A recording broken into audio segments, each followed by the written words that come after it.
Di suatu hari yang cerah dan begitu santuy, terlihat seorang pria yang sedang menceritakan kisah tentang Hans Wagner, seorang pandai besi sekaligus desainer di masa pertengahan, yang telah merancang 4 brankas terbaik di dunia dan kental akan mitologi Nordik. Brankas tersebut bernama Rheingold, Valkyrie, Siegfried, dan Götterdammerung yang juga kerap dikenal sebagai senja para dewa. Bagi Hans Wagner, kunci dan brankas merupakan teka-teki yang hanya bisa dipecahkan oleh orang yang layak. Bahkan menurutnya, jika brankas dibuka paksa dengan cara merusaknya, maka semua isinya akan terbakar atau malah terkunci selamanya. Namun dari ketiga brankas tersebut, hanya Götterdammerung yang sengaja dibuat Wagner sebagai tujuan akhir dari hidupnya. Brankas tersebut telah menjadi peti matinya sendiri. Bahkan telah banyak orang berusaha untuk membukanya. Namun tetap saja gagal. Hingga pada akhirnya, brankas terakhir itu ditenggelamkan ke laut yang sampai saat ini tidak diketahui keberadaannya. Sedangkan Rheingold, Valkyrie, dan Siegfried yang disebut sebagai Circle Rings hingga sekarang masih terus menjadi misteri yang diburu oleh para peretas brankas. Pria yang memperkenalkan dirinya sebagai Sebastian kemudian mengakhiri ceritanya dan menutup video vlognya, lalu mulai mengunggahnya di channel YouTube miliknya. Sebastian ini orangnya sangat terobsesi dengan brankas penyimpanan. Ia bahkan sempat bermain-main dengan pengunci brankas yang terletak di samping laptopnya dengan memasang waktu di jam tangannya, seolah seperti sedang menguji kemampuannya dalam meretas kunci tersebut. Sebastian dikisahkan sebagai seorang pria lajang yang bekerja menjadi pegawai di sebuah bank. Namun tampaknya ia sudah mulai lelah dengan rutinitas yang dikerjakannya. Pergi pagi, pulang pagi, ya begitulah. Hingga suatu ketika, Sebastian yang baru saja selesai bekerja mendapati satu komentar di video YouTube-nya yang mengundangnya untuk mengikuti tes membuka brankas di salah satu rumah di Berlin. Ia yang begitu termotivasi pada hal tersebut akhirnya memutuskan untuk mengunjungi lokasi sesuai dengan yang tertera dalam komentar video YouTube-nya. Di lokasi yang telah ditentukan, Sebastian awalnya sempat ditolak masuk oleh seorang penjaga. Namun ketika ia menyebutkan kata kunci Götterdammerung, seketika si penjaga langsung mempersilakannya masuk. Betapa terkejutnya ia ketika mendapati banyaknya orang di tempat itu yang ternyata sedang mengadakan semacam kompetisi untuk membuka brankas di sana. Sebastian yang baru saja sampai tiba-tiba langsung disuruh untuk mengikuti kontes tersebut. Awalnya Sebastian sangat kebingungan sekali dengan apa yang sedang terjadi di sana. Apalagi ia kini dihadapkan dengan 7 kontestan yang harus beradu cepat dalam membuka brankas. Secara mengejutkan, ia yang sempat tertinggal dari beberapa kontestan lainnya, tiba-tiba bisa membuka brankas miliknya. Ia pun berhasil lolos ke babak selanjutnya bersama dengan 3 kontestan lainnya. Di babak selanjutnya, Sebastian yang sudah mulai memahami kontes tersebut, mulai lebih serius dalam mengikutinya. Ia nabrak cekatan ketika pertandingan dimulai.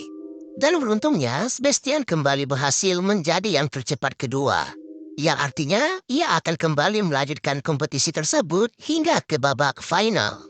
Berbeda dengan babak sebelumnya yang menetapkan waktu 5 menit bagi semua kontestan untuk menyelesaikan tugas tersebut, di babak final ini Sebastian atau yang dijuluki sebagai Mr. Nervous Guy hanya diberikan waktu 3 menit saja untuk bisa membuka brankas dengan ukuran yang jauh lebih besar dari sebelumnya. Uniknya, bukannya langsung memulai aksinya seperti finalis lainnya, namun Sebastian justru dengan santuinya mengoceh dan mengacaukan fokus dari pesaingnya itu. Hingga setelah waktu menunjukkan kurang dari 1 menit, barulah ia mulai berusaha untuk membukanya. Sekali lagi keberuntungan masih berpihak pada Sebastian dengan berhasil membuka brankas tersebut meski waktu sudah sangat tipis. Penonton pun bersorak karena kali ini telah datang bintang baru dalam kontes tersebut. Dan ia adalah Sebastian yang secara mengejutkan berhasil memenangkan kontes itu. Dalam kemuliaan tersebut, Sebastian juga nampak tercuri perhatiannya oleh seorang wanita di tengah keramaian penonton di sana. Pria itu pun kini pulang dengan membawa trofi atas kemenangannya tersebut. Keesokan harinya, seperti biasa, Sebastian memulai hari dengan bersiap-siap untuk kerja. termasuk mampir ke salah satu kedai untuk membeli kopi dan cemilan sebagai bekalnya. Namun rutinitas yang membosankan itu berubah menjadi momen indah baginya. Sebastian tiba-tiba dikejutkan oleh sosok wanita yang sempat ditemuinya dalam kontes kemarin. Dalam pertemuan tersebut, wanita itu mulai memperkenalkan dirinya sebagai Gwen, yang menurutnya akan mengubah hidup Sebastian selamanya. Gwen juga sempat mengungkapkan bahwa ia merupakan sosok yang sempat memberi komentar di salah satu video YouTube Sebastian, termasuk mengundangnya ke kontes kemarin. Wanita itu juga bahkan mengatakan bahwa ia telah mengamati Sebastian selama ini, mulai dari aktivitas paginya hingga selesai bekerja setiap harinya. Tidak hanya itu, Gwen juga langsung membuktikan jati dirinya dengan menyerahkan beberapa barang yang berhasil diambilnya dari pengunjung di kedai tersebut. Mulai dari cincin, arloji, serta sepucuk pistol yang didapatnya. Bahkan kurang dari 7 menit sejak ia berada di tempat tersebut. Wanita itu mengaku bahwa dirinya merupakan pencuri profesional dan telah menjadi buronan bagi Interpol karena ia sendiri merupakan anggota dari komplotan perampok bank internasional. Gwen juga mengatakan bahwa ia ingin mengajak Sebastian untuk bergabung dalam kelompoknya dengan menyebut jika pria itu merupakan sosok yang tepat untuk menjalankan misinya kali ini. Terlebih ketika ia mengatakan soal Circle Ring yang merupakan target sasarannya bersama komplotannya. Mendengar hal tersebut, sontak saja Sebastian pun langsung terkagum dan tertarik untuk ikut bersamanya. Meski ia sendiri juga ragu untuk memutuskannya. Sebastian juga sempat dikagetkan dengan rencana Gwen yang hanya ingin merampok 3 berangkas Circle Rings yang dalam waktu 4 hari saja. Tentunya itu bukanlah pekerjaan yang mudah, apalagi Siegfried disebutnya sebagai berangkas dengan sistem gerigi 7 putaran yang memiliki trilunan kombinasi dalam sistem keamanannya. Sebastian hanya diberikan waktu untuk memutuskan selama sehari saja, dan ia nampak benar-benar memikirkan hal tersebut. Hingga kemudian berita di TV soal wabah virus misterius di Nevada yang disebut sebagai zombie apocalypse nampaknya telah memantapkannya dalam mengambil keputusan untuk mengubah hidupnya. Keesokan harinya, berbekal alamat yang diberikan Gwen, akhirnya Sebastian tiba juga di markas komplotan itu. Di sana Gwen mulai memperkenalkan beberapa anggota lainnya, mulai dari Corina yang dikisahkan sempat menghack salah satu studio film besar hanya untuk mendapatkan salinan film Pirates of the Caribbean yang kala itu bahkan belum dirilis. Kemudian ada Roll si supir yang selalu siap siaga untuk membawa mereka kabur. Serta ada Brad si pemberani dan berotot yang selalu menyebut dirinya sebagai pemimpin. Meski tampaknya Gwen yang lebih mendominasi dalam kelompok itu. Pembahasan pun dimulai. Corina membeberkan tentang temuan Circle Rings yang didapatnya di mana Rengo terletak di Paris, Prancis. Valkyrie yang ada di Praha, Ceko, serta Siegfried yang diketahui berada di Swiss. Hacker perempuan itu juga mengatakan bahwa pemilik semua berangkas tersebut merupakan seorang miliarder kejam yang bernama Tanaka. Yang berarti semua misi harus berhasil dilakukan jika tidak ingin berurusan dengan pria itu. Kini mereka pun tiba di Paris untuk membobol Rheingold yang dianggap sebagai berangkas paling muda di antara lainnya. Sebastian menjadi yang pertama beraksi dengan masuk ke bank dan bersembunyi di dalam toilet. Sementara Gwen yang berpura-pura menjadi pengunjung bank tersebut menyemparkan untuk mencuri kunci dari penjaga di sana. Ia bahkan sampai membuat deposito baru demi bisa masuk ke ruang penyimpanan. Disusul kemudian dengan Corina yang mengaku sebagai nasabah dan sedang mengalami masalah dengan kartu kreditnya. Tujuannya adalah untuk mengulur waktu agar petugas hanya fokus padanya. Sementara Gwen dan Sebastian menjalankan aksi utamanya. Sebastian nampaknya memiliki cara yang unik dalam menjalankan tugasnya. Tidak hanya menunjukkan rasa kagumnya atas karya Wagner, tetapi ia juga sempat menyalakan musik klasik untuk membuatnya lebih fokus dalam membuka berangkas. Tak butuh waktu lama, Rheingold pun berhasil dibuka. Dan dengan segera Sebastian bersama Gwen langsung mengemas tumpukan uang itu ke dalam tas mereka. Sedangkan Brad tugasnya adalah mengalihkan perhatian para petugas selama Sebastian dan Gwen berganti keluar dari bank. Raut kebahagiaan jelas terlihat dari Sebastian. Mantan pegawai bank itu sangat kegirangan karena bukan hanya bisa mendapatkan uang banyak, tetapi juga sukses meretas salah satu karya terbaik Wagner yang merupakan sosok idolanya selama ini. Di markas Interpol, kabar mengenai perampokan bank itu pun langsung dibahas dan tampaknya Delacroix sebagai pemimpin di sana telah mengantongi identitas dua anggota perampok tersebut. Mereka adalah Gwen dan Brad, yang dilaporkan sempat melakukan aksi perampokan terhadap 5 bank dalam 4 tahun terakhir ini. Sang pemimpin juga diketahui memiliki dendam yang besar pada Brad. Ia mengaku sempat akan menangkap semua kawanan perampok dalam aksinya dulu. Namun karena Brad yang menembak bokongnya, telah menyebabkan ia gagal dalam meringkus semua perampok itu. Delacroix juga sempat menegaskan bahwa ia dan timnya harus bisa menangkap semua kawanan perampok, tak terkecuali dengan Brad. Meski saat itu dunia juga sedang digemparkan oleh wabah zombie apokalips. Beralih ke Sebastian, ia bersama kelompoknya kini tengah menikmati keberhasilan mereka dengan mengadakan pesta sederhana. Namun dalam kemeriahan tersebut, lagi-lagi perhatian Sebastian hanya tertuju pada Gwen. Ia bahkan sempat masuk ke kamar wanita itu ketika yang lainnya masih menikmati pestanya. Di kamar itu, mereka mulai mengobrol lebih dekat, termasuk membahas tentang masa lalunya masing-masing. Sebastian mengisahkan bagaimana dirinya semasa kecil yang sudah mulai tertarik dalam meretas kunci keamanan berangkas.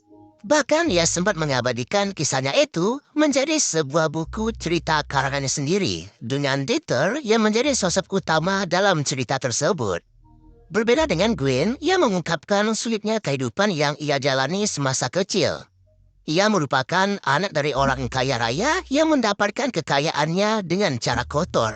Bahkan wanita itu sempat ditelantarkan ketika usianya 17 tahun. Hingga bergabung dengan anak jalanan lainnya termasuk Alexis, yang kini berubah namanya menjadi Brad. Namun tampaknya kebersamaan mereka berdua tidak disikapi dengan baik oleh Brad. Pria berotot yang selama ini menyukai Gwen merasa cemburu pada kehadiran Sebastian. Di hari berikutnya, kelompok Gwen kini telah berada di Praha untuk kembali memulai aksinya. Sebastian kini berperan sebagai pegawai di bank tersebut dan berbekal dengan ID card yang telah dirancang oleh Corina. Maka pria itu bisa dengan mudah memasuki area bank untuk menuju langsung ke ruangan tempat disimpannya berangkas. Setibanya di ruang berangkas, Sebastian dan Gwen telah disambut oleh 2 orang penjaga. Alhasil Gwen pun mengeluarkan kebolehannya dengan melumpuhkan semua penjaga dengan tangan kosong. Meski ia sudah membekali dirinya dengan sebuah pistol. Melihat aksi tersebut, jelas saja Sebastian pun kaget dan semakin mengagumi wanita itu. Sialnya, Sebastian yang sudah siap beraksi dengan musiknya malah justru kehilangan kesempatan pertamanya karena ia gagal menemukan kombinasi kunci yang tepat dan membuat putaran pengunci malah masuk ke dalam berangkas. Tidak hanya kesempatan yang hilang, tetapi sistem berangkas juga telah memberi sinyal bahwa ada sosok lain yang sedang berusaha untuk membukanya. Tak lama kemudian, putaran kunci itu pun kembali muncul. Dan kini Sebastian hanya memiliki satu kesempatan terakhir untuk menjalankan aksinya. Atau mereka benar-benar gagal dalam merampok berangkas kali ini. Sementara itu di tempat lain, Interpol yang sudah mengintai kedatangan Gwen dan kawan-kawan malah tidak mendapati target yang mereka cari. Alhasil, Delacroix yang tak sabar pun akhirnya memaksa masuk ke dalam bank. Sialnya mereka malah tidak mendapati komplotan perampok bank di sana. Malah pihak bank sendiri yang mengatakan bahwa Valkyrie kini sudah tidak ada di sana. Dan mereka telah memindahkan berangkas itu ke bank lainnya. Karena dianggap lebih aman. Menyadari telah salah lokasi, Delacroix dan timnya langsung bergegas menuju ke lokasi berangkas yang baru. Beralih ke Brad, pria berotot yang mudah terpancing emosinya itu kini dibuat kebingungan karena masih belum adanya kabar dari Sebastian dan Gwen tentang aksi mereka. Alhasil, Brad pun melancarkan rencana B dengan membuat kekacauan di dalam bank. Ia menyamar menjadi perampok, dan dengan berbekal senapannya, maka semua pengunjung hingga pegawai di sana pun hanya terfokus padanya. Dalam suasana yang kacau, Sebastian akhirnya berhasil membuka berangkas di kesempatan terakhirnya. Ia bersama Gwen juga dengan segera keluar dari bank itu. Namun sayangnya pihak Interpol yang telah tiba di sana sempat melakukan kontak senjata dengan Brad, hingga membuat pria berotot itu tertembak di bagian pundaknya. Sialnya, Sebastian yang akan masuk ke mobil malah justru didorong oleh Brad, hanya karena menilai bahwa pria itu telah merebut Gwen darinya. Menyadari ia telah ditinggalkan oleh yang lainnya, Sebastian pun berlari menyelamatkan dirinya dari kejaran Interpol. Beruntungnya, si kejar-kejaran itu berhasil dilaluinya setelah ia menaiki kereta yang tengah melintas tak jauh darinya. Meski berhasil lolos dari kejaran Interpol, namun keributan terjadi dalam mobil yang mereka gunakan. Gwen merasa bahwa perlakuan yang didapat Sebastian tidak seharusnya terjadi. Alhasil keributan dalam kelompok itu berakhir dengan keluarnya Gwen dari mobil, yang sekaligus menandakan bahwa ia sudah tak lagi ingin menjadi anggota dalam kelompok itu. Namun tak lama berselang, mobil kembali berhenti. Dan kali ini giliran Corina yang turun untuk lebih memilih Gwen, ketimbang harus terus bersama dengan dua pria tadi. Apa yang baru saja dialaminya dan beberapa rangkaian peristiwa perampokan sebelumnya jelas telah sangat membekas di benak Sebastian. Seolah hidupnya sudah tak berharga lagi dan ia harus kembali menjalani kehidupannya seperti dulu. Namun betapa terkejutnya ia ketika mendapati Gwen dan Corina yang justru telah lebih dulu berada di dalam rumahnya. Sebastian juga tidak bisa menyembunyikan kekesalannya.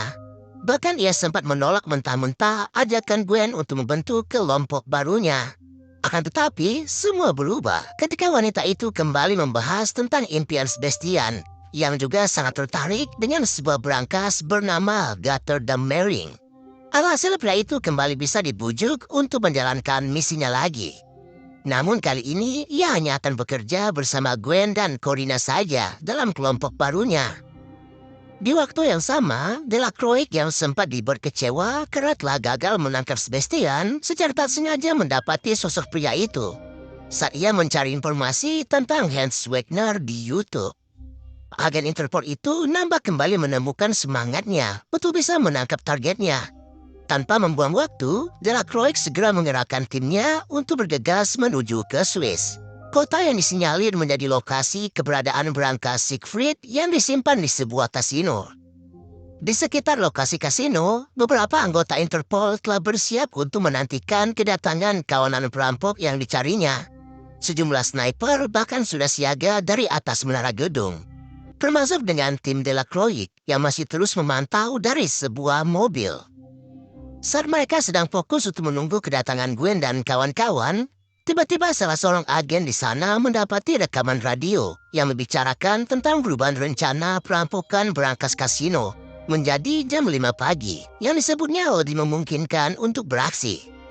Meski sempat diragukan keasliannya, namun tanpa pikir panjang, Delacroix langsung memutuskan untuk mengerahkan timnya tepat di jam 5 pagi, sesuai dengan apa yang baru saja didengarnya. Nampaknya keberuntungan masih belum berpihak pada Delacroix. Keputusannya untuk mengikuti percakapan di radio itu sepertinya telah salah besar. Pasalnya tepat ketika waktu menunjukkan pukul 5 pagi, ia dan timnya yang langsung masuk ke kasino malah mendapati kenyataan bahwa berangkas di sana justru telah dipindahkan tepat 90 menit sebelumnya. Konyolnya lagi, pemindahan berangkas itu juga dilakukan atas saran dari pihak yang mengaku sebagai Interpol, agar berangkas segera dipindahkan demi keamanan. Kemudian film pun kembali ke 8 jam sebelumnya, di mana Corina ternyata menjadi sosok di balik penelpon yang mengaku sebagai Interpol dan menyarankan agar berangkas dipindahkan dari sana. Sementara Gwen kembali menunjukkan aksinya dengan melumpuhkan dua petugas pembawa berangkas setelah menyelinap masuk ke truk tersebut, termasuk dengan Sebastian yang juga berada dalam truk itu. Sedangkan Corina yang masih berada di sekitar lokasi kasino malah mendapati adanya sinyal GPS yang berasal dari HP Brad. Namun beruntungnya ia masih sempat memberitahunya pada Gwen. Meski kemudian ia ditangkap dan diinterogasi oleh Interpol. Kembali ke Sebastian, ia kini nampak cukup kesulitan untuk membuka berangkas ketiganya, karena truk yang digunakannya tidak berjalan stabil, mengingat jalanan yang licin dan berliku. Setelah berjibaku dengan berangkas tersebut, akhirnya pria itu berhasil membukanya. dan nampak kegembiraan luar biasa terpancar darinya dan juga Gwen. Namun sialnya, ketika mereka menghentikan truk dan berniat untuk memindahkan semua uangnya, tiba-tiba datang Brad yang langsung menodongkan pistolnya ke arah mereka. Ketika pistol itu sudah siap menembak Sebastian, tiba-tiba saja pistol seperti kehilangan tenaganya.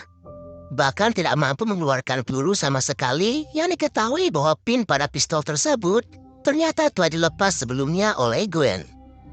Kini kondisi malah berbalik dengan Gwen yang menodongkan pistolnya ke arah Brad. Namun Gwen yang pada dasarnya tidak pernah ingin membunuh siapapun, kini lebih memilih untuk memborgol Brad dan Rob. Hingga kemudian datanglah Interpol yang langsung meringkus mereka dengan sangat mudah.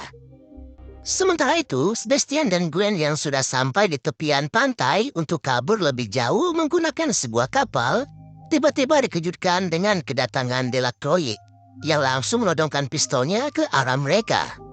Momen mengharukan juga sangat terasa dalam scene kali ini. Karena Gwen yang nampak telah jatuh hati pada Sebastian, harus merelakan dirinya ditangkap agar bisa membebaskan pria itu. Ia beralasan bahwa selama ini Interpol hanya mengincar dirinya dan Alexis, namun tidak dengan Sebastian yang diakuinya bukanlah siapa-siapa dalam kelompoknya. Perasaan yang sama juga nampak dari raut wajah Sebastian. Ia terlihat sangat sedih ketika harus meninggalkan orang yang dicintainya itu. Rasa cintanya pada Gwen nampaknya sungguh sangat besar. Apalagi ketika ia mendapati bahwa ternyata ia telah dibuatkan paspor Amerika dengan nama Dieter, sesuai dengan toko dalam buku ceritanya yang ia buat ketika masih anak-anak. Sebastian juga berjanji bahwa ia akan tetap setia menunggu kedatangan Gwen kapanpun, demi bisa melanjutkan misi mereka lagi, termasuk bersatu dalam lemari besi Gotterdam Mering. Di akhir film, terlihat sepasang kekasih yang sedang membutuhkan jasa seorang pembuka berangkas. Dan Sebastian dikisahkan telah tinggal di California sebagai seorang tukang kunci di sana. Betapa terkejutnya ia ketika mendapati bahwa kliennya saat ini menawarkan tugas untuk membuka berangkas yang selama ini telah dicari-carinya, yaitu Gotterdam Mering. Dengan senang hati, Sebastian pun menyetujui permintaan tersebut dengan sangat antusias. Dan dari semua kejadian itu, film pun berakhir dengan begitu santuy.